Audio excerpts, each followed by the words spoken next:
3.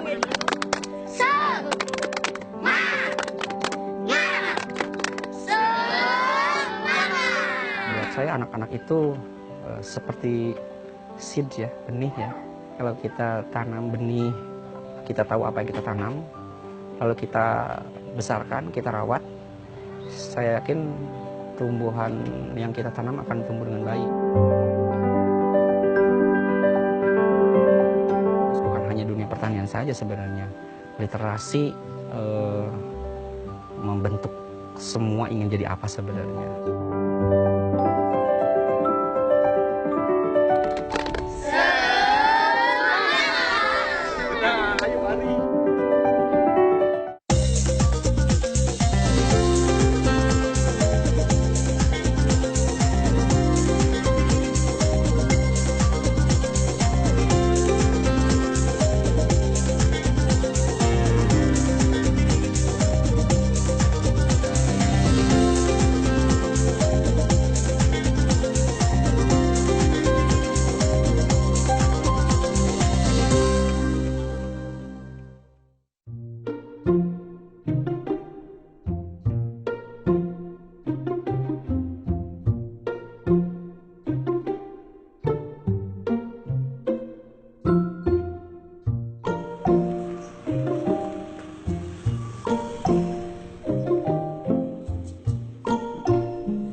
Sebelum jadi beras. Kalau petani nggak nanam padi, bisa makan nggak?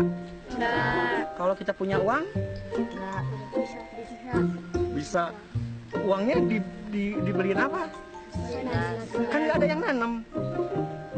Tapi bayinya benar.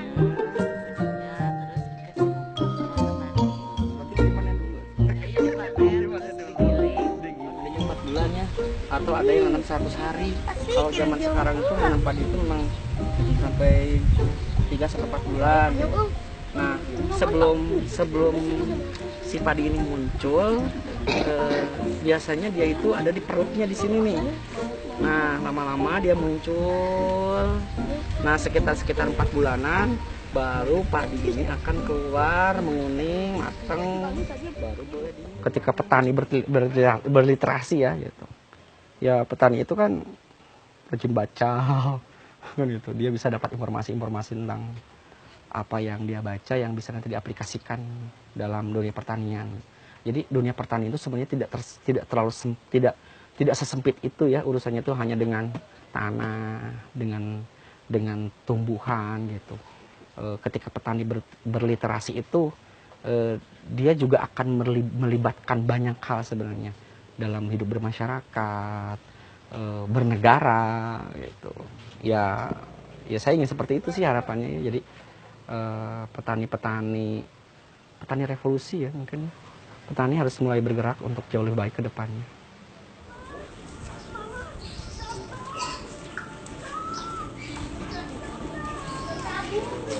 Nah, kalau misalnya saya menghadirkan di desa ini Firdaus Farm ya memang saya ingin mengembalikan identitas bahwa desa itu adalah tempatnya manusia-manusia pangan. Nah, itu yang lebih pasnya. Nah, kalau saya ingin mengembalikan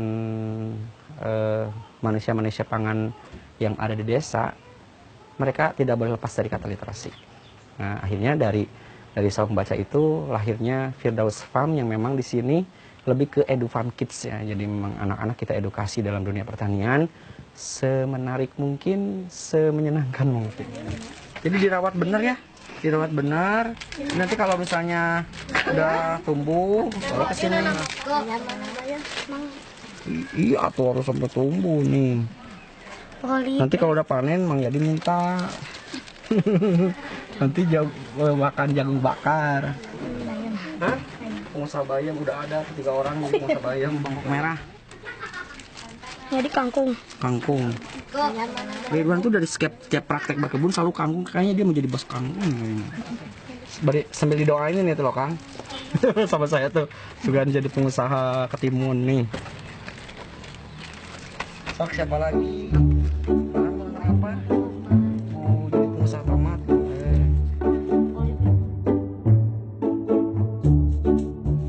Ini ada benih di belakang kamu pakai pakai. Kasih lagi gabah. Kasih gabah.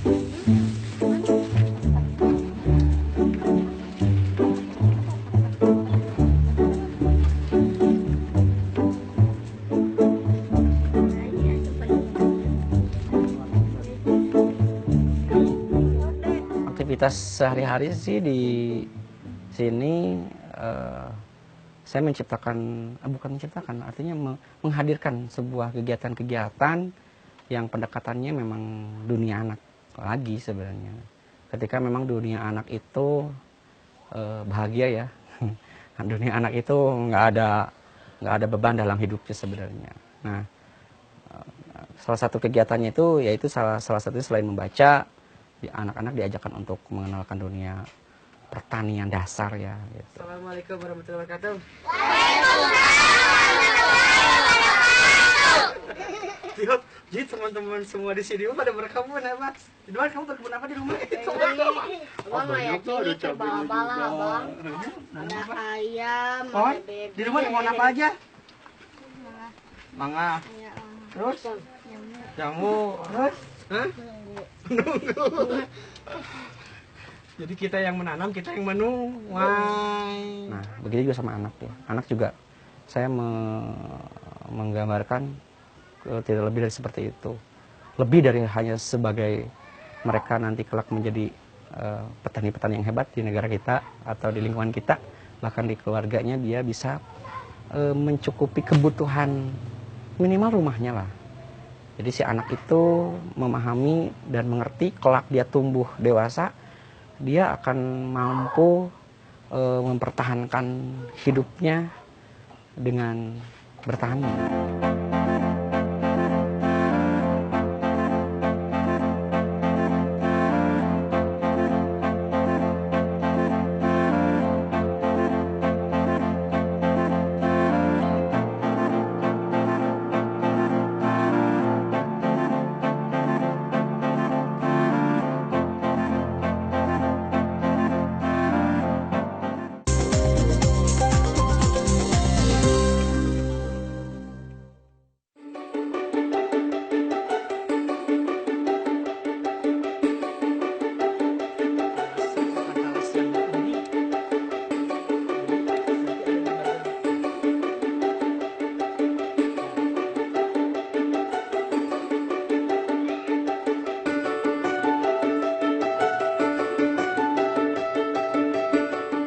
Pertama sih yang PR buat saya ya, anak-anak itu memang saya dekatkan dalam dunia pertanian itu konsepnya memang tidak jauh. Dunia anak itu adalah learning by doing ya.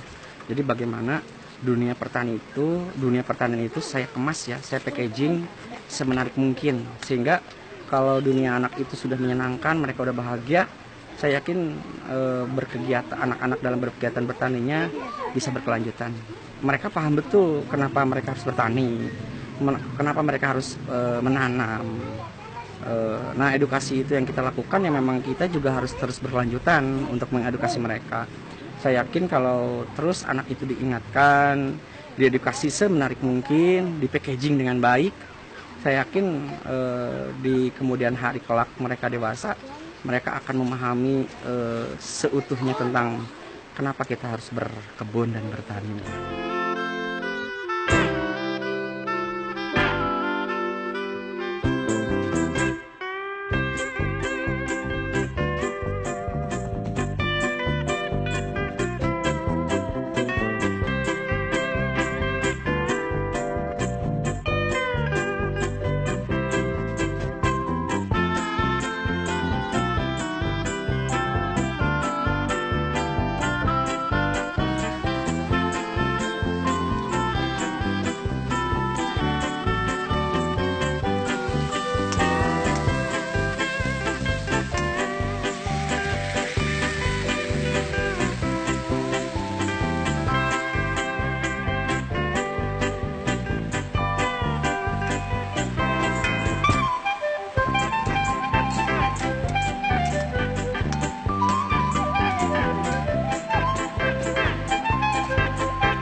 desa sih yang memang orang desa yang memang tidak terlepas dari dunia pertanian. Sampai sekarang juga masih terlepas dari cara mereka bertani sebenarnya. Kalau dari sini sih dunia pertanian sudah kimia ya sebenarnya, sudah kimia.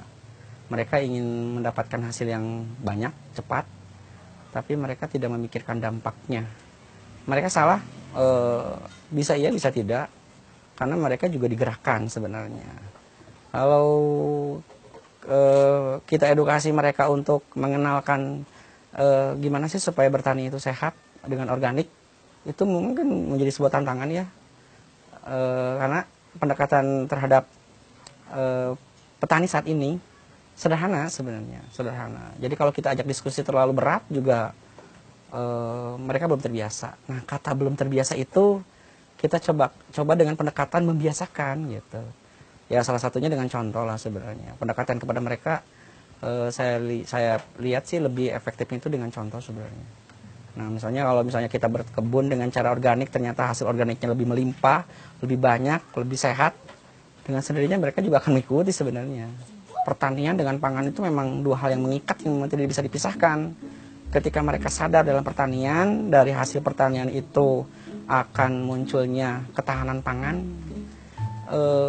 itu akan menunjukkan jati diri sesungguhnya bangsa kita sebenarnya. Jati diri bangsa kita, bahwa bangsa kita itu mampu untuk membangun ketahanan pangan dengan salah satunya berswasembada, bertani.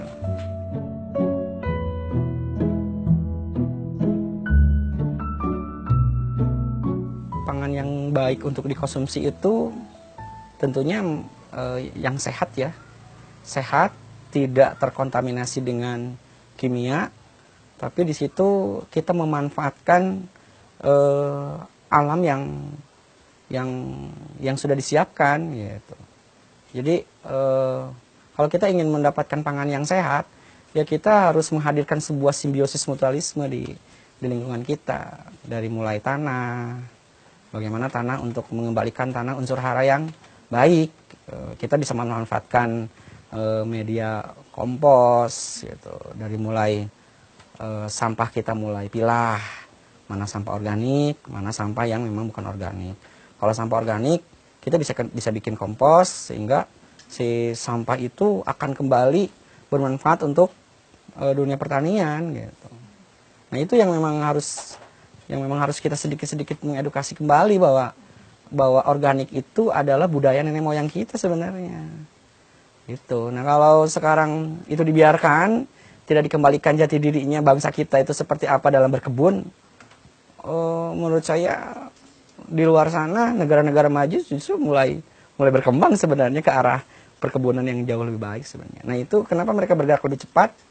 Ya itu edukasi sebenarnya. Di situ memang harus banyak peran dari mulai hulu sampai hilir, ya, dari mulai pemerintah, dunia pendidikan, semua peran harus berperan untuk ke sana, saya yakin bisa.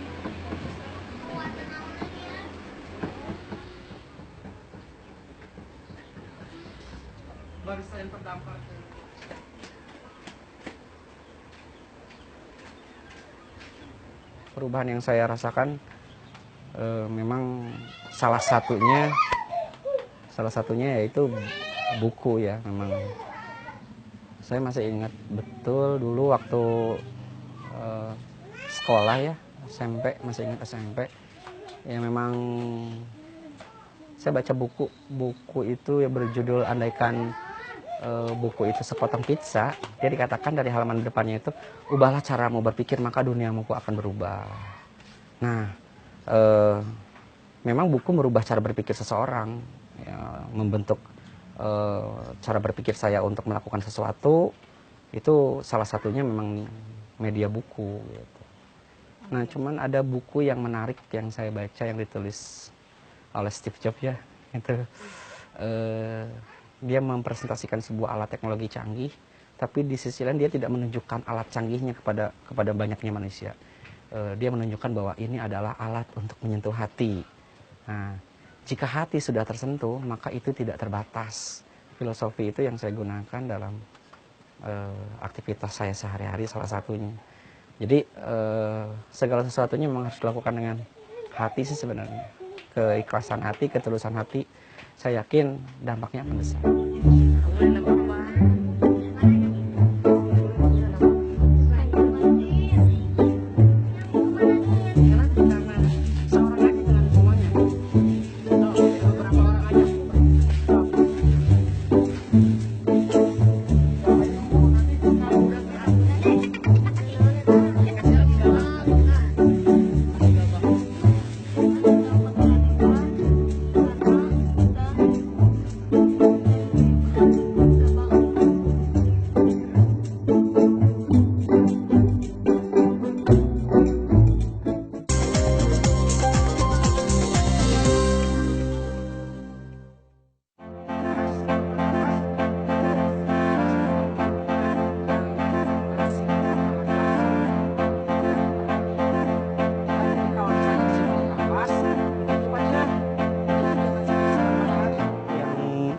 Yang menjadi permasalahan di negara kita ya memang salah satunya memang dunia pertanian dari dulu.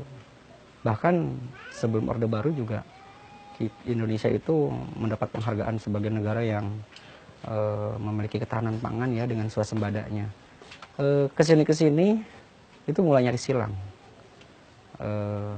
Identitas masyarakat kita khususnya di desa mulai lebih melirik sebuah aktivitas yang bisa dikatakan jauh lebih bergengsi ya. Ketika mereka bekerja di kantor-kantor, ketika mereka beraktivitas di luar kampung halamannya sendiri. Sebenarnya itu juga tidak salah buat saya sebenarnya. Tapi bayangkan kalau misalnya generasi muda mulai meninggalkan dunia pertanian, generasi muda akan seperti apa bangsa kita. Gitu. Jadi saya melakukan mulai perubahannya. Yang pertama saya lakukan memang pertama anak-anak ya. Bayangnya muka dipotong macam Pertanian itu ya pakai topi, panas-panasan, main cangkul, kotor-kotoran, tapi nggak dilihatkan sisi-sisi packaging yang lain. Kesuksesan seorang petani tomat, kesuksesan seorang petani kangkung, kesuksesan. Nah, role model itu yang harus dimunculkan. Amin. Iya. Di sini ada macam-macam benih ya. Ada benih wortel, ada benih jagung.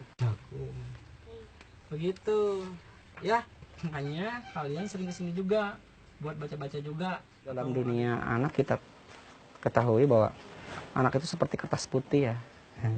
Jadi kita mau memberikan warna apa? Kita mau memberikan isi cerita apa? Dari kertas putih itu. Kalau misalnya kertas putih itu kita warnai hitam, maka kertas putih itu akan berwarna hitam. Kalau kita kertas putih itu kita isi cerita-cerita yang baik, bermanfaat, bahkan bisa menginspirasi banyak orang, kertas putih itu akan banyak memberi manfaat buat orang sekitar. Anak-anak begitu buat saya. Jadi kalau kita anak-anak kita coba berikan sentuhan-sentuhan warna-warna yang indah, baik, cerita-cerita yang positif, anak itu akan menjadi generasi yang baik untuk kedepannya.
Saya sih selain saya memberikan harapan kepada mereka di sini, banyak yang harus terlibat dari mulai sekolahan, orang tua, lingkungan, semua itu harus memberikan harapan juga kepada mereka.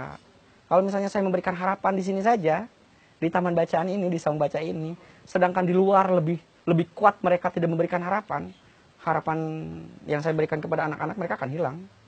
Jadi ya harapan saya semua elemen masyarakat ya memang harus memberikan harapan kepada mereka, ya terutama anak kecil ya, harapan di rumahnya, di keluarganya, di sekolahnya, lingkungannya. Jangan sampai ketika buat apa kamu sekolah tinggi-tinggi kalau ujung-ujungnya mau jadi petani. Itu kan sebenarnya anak yang sudah punya besar harapan ingin menjadi petani, yang memang mereka itu disekolahkan, walaupun mereka dalam sekolahnya itu ilmu teknologi gitu. Ketika mereka mau mengembangkan dunia pertanian, bisa jadi di dalam lingkungan keluarganya dia tidak diberikan harapan tentang itu. Seolah-olah seperti tidak ada hubungannya teknologi dengan pertanian sebenarnya. Padahal sangat mengikat. Ya, bagaimana dunia pertanian itu ketika disatu padankan dengan konsep teknologi, ya mungkin pertanian akan lebih maju. Misalnya hasil panen yang dia dapatkan dari pertanian ketika dikemas dengan teknologi, ya setidaknya kita bisa memarketingkan dengan marketing online, orang tahu gitu. Atau si petani yang canggih dari lulusan perguruan tinggi, dia bisa bikin software. Jadi teknologi sangat penting peranan dalam dunia pertanian.